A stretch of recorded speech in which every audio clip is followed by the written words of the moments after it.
बिहार की सियासत में मंगलवार यानी 14 अप्रैल 2026 का दिन बहुत खास रहा। नीतीश युग समाप्त हो गया। कैबिनेट बैठक लेने के बाद नीतीश कुमार ने मुख्यमंत्री के पद से इस्तीफा दे दिया। इसी के साथ उनका कार्यकाल अब इतिहास के पन्नों में सिमट गया है। प्रदेश की राजनीति में नीतीश कुमार को सुशासन बाबू के नाम से जाना जाता है और उनके कार्यकाल को स्वर्णिम कालखंड कहा जा सकता है। बता दें, नीतीश कुमार ने रिकॉर्ड 10 बार बिहार के सीएम पद की शपथ ली है। वो साल 2000 में पहली बार प्रदेश के मुख्यमंत्री बने थे। हालांकि वो कार्यकाल महज कुछ दिनों तक का ही था। साल 2005 में उन्हें पूरी तरह से बिहार को चलाने का मौका मिला था और इसके बाद सत्ता की बागडोर उनके पास ही रही।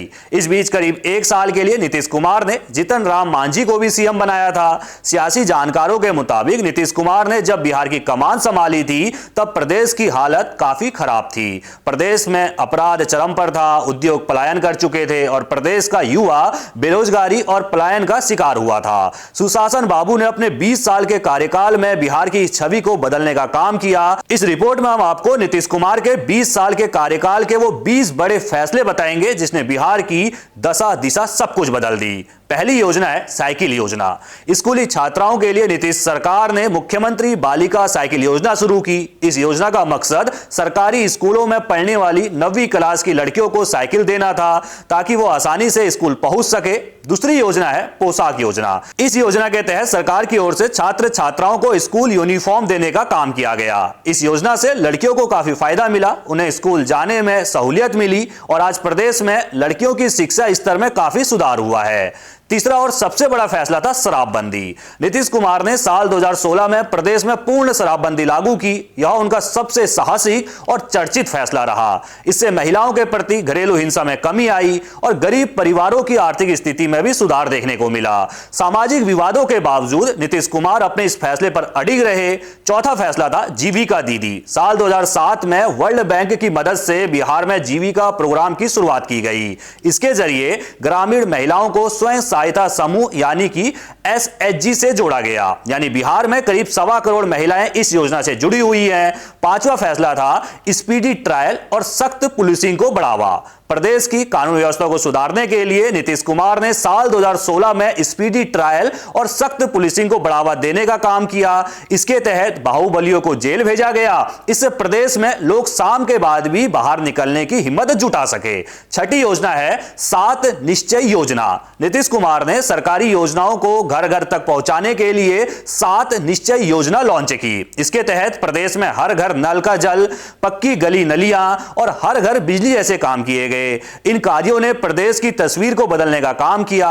7 निश्चय 2 के बाद अब 7 निश्चय 3 भी धरातल पर उतर चुकी है। 7वें नंबर पर आती है बिहार स्टूडेंट क्रेडिट कार्ड योजना। प्रदेश में उच्च शिक्षा को बढ़ावा देने के लिए इस योजना की शुरुआत की गई। इस योजना के तहत आर्थिक रूप से कमजोर छात्रों को उच्च शिक्षा के लिए 4 लाख रुपए तक का लोन देने का काम किया गया। 8वीं योजना है EBC और महादलितों का उत्थान। नीतीश कुमार ने पिछड़ों में भी अति पिछड़ा और दलितों में महादलित की श्रेणी बनाकर इन वर्गों को मुख्य धारा में लाने का काम किया। उनका यह प्रयास दशकों तक याद रखा जाएगा। इस उपेक्षित वर्ग पर ध्यान देने का असर यह हुआ कि आज यह उनका सबसे बड़ा साइलेंट वोट बैंक बन चुका है। 9वीं योजना है अल्पसंख्यक कल्याण योजनाएं। प्रदेश के मुसलमानों की स्थिति को सुधारने के लिए नीतीश कुमार ने मुस्लिम बच्चों को पढ़ने के लिए प्रेरित किया।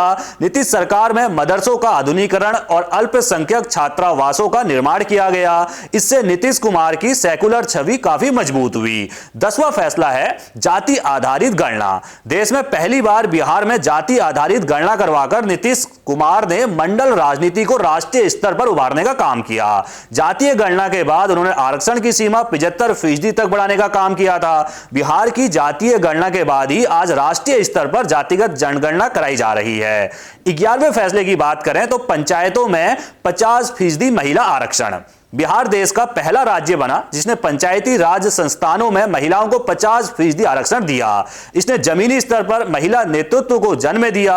इसे देखते हुए केंद्र सरकार अब नारी शक्ति वंदन अधिनियम लेकर आ रही है जिसके तहत महिलाओं की 35% भागीदारी को सुनिश्चित किया जाएगा। 12वां फैसला है प्रदेश में बिजली की उपलब्धता। 2005 से पहले बिहार में बिजली बहुत कम आती थी। प्रदेश के कई गांव अंधेरे में डूबे हुए थे। नीतीश कुमार ने हर गांव और हर घर तक बिजली पहुंचा पहुंचाने का काम किया, जिससे आज बिहार के सुदूर इलाकों में भी 20 से 22 घंटे बिजली रहती है। 13वीं योजना की बात करें तो सड़कों और पुलों का निर्माण।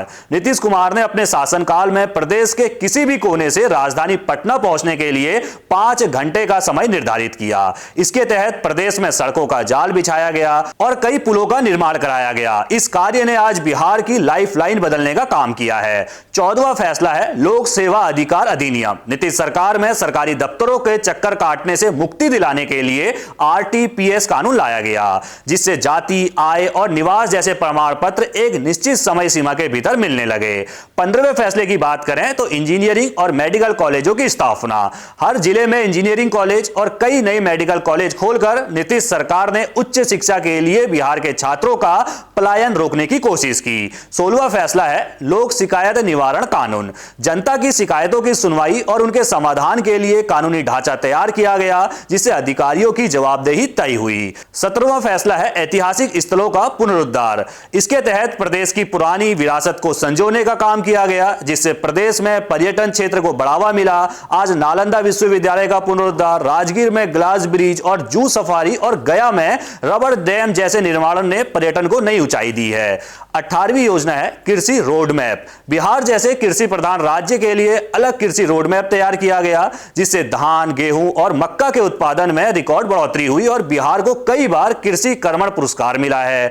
19वीं योजना थी जल जीवन हरियाली अभियान। पर्यावरण संरक्षण के लिए दुनिया के सबसे बड़े अभियानों में से एक, जिसकी तारीफ संयुक्त राष्ट्र ने भी की। इसके तहत तालाबों का जीर्णोद्धार और बड़े पैमाने पर वृक्षारोपण किया गया। 20वें और आखिरी फैसले की बात करें तो 1 करोड़ नौकरी रोजगार का संकल्प। नीतीश कुमार ने अपने इस कार्यकाल में प्रदेश के युवाओं को 1 करोड़ नौकरी एवं रोजगार देने का वादा किया था। इसके तहत प्रदेश के कई विभागों में ताबड़तोड़ भर्तियां निकाली गई, शिक्षकों और पुलिस बल में रिकॉर्ड नियुक्तियां की गई। तो ये थे नीतीश कुमार के 20 बड़े फैसले, जिसकी वजह से 2 दशक से ज्यादा समय तक वो बिहार की सत्ता में काबिज रहे और अब बिहार को अलविदा कहकर दिल्ली चले गए हैं, यानी राज्यसभा जा चुके हैं। नीतीश कुमार के कार्यकाल पर आपकी क्या राय है, कमेंट में जरूर रखिएगा। बाकी देश दुनिया की सभी खबरों को पहले पाने के लिए चैनल को सब्सक्राइब करना बिल्कुल ना भूलिएगा। धन्यवाद।